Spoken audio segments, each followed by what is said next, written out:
Assalamualaikum warahmatullahi wabarakatuh. Perkenalkan, nama saya Resta Anjalia, kelas 1E, Prodi PGMI dengan NIM 204210129. Fakultas Tarbiyah dan Keguruan. Baiklah, di sini saya akan menjelaskan tentang pembelajaran dinamika dan tantangan Pancasila sebagai sistem etika. Dinamika dan tantangan Pancasila sebagai sistem etika. Pancasila sebagai sistem etika merupakan way of life bangsa Indonesia, juga merupakan struktur pemikiran yang disusun untuk memberikan tuntunan atau panduan kepada setiap keluarga negara Indonesia dalam bersikap dan tingkah laku.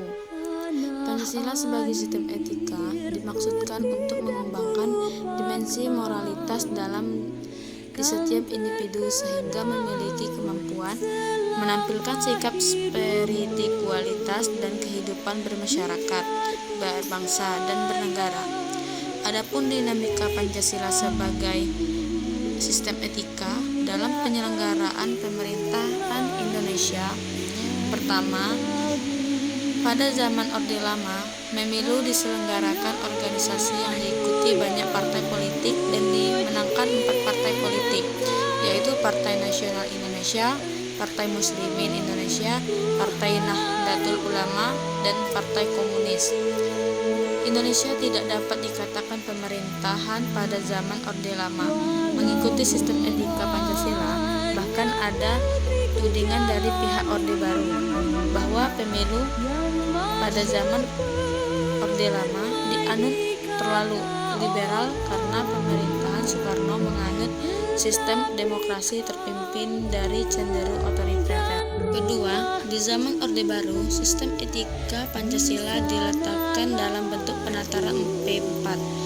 Manusia Indonesia seutuhnya dalam pandangan Orde Baru, artinya manusia sebagai makhluk cipta Allah, ketuhanan yang Maha Esa, dan secara kodrati yang bersifat monolistik, yaitu makhluk rohani sekaligus makhluk jasmani dan makhluk individu sekaligus makhluk sosial. Ketiga, sistem etika Pancasila pada era reformasi tenggelam dalam demokrasi, namun seiring berjalannya waktu disadari bahwa demokrasi dapat dilandasi sistem etika politik. Selain dinamika, terdapat pula beberapa bentuk tantangan terhadap sistem etika Pancasila. Pertama, pada zaman Orde Lama, berupa sikap otoriter dalam pemerintahan sebagaimana tercermin dalam penyelenggaraan negara yang menerapkan sistem demokrasi terpimpin. Hal ini tidak sesuai dengan sistem etika Pancasila yang lebih menonjolkan semangat musyawarah dan mufakat. Kedua, pada zaman Orde Baru terkait dengan masalah nepotisme, kolusi, dan korupsi yang merugikan penyelenggaraan negara.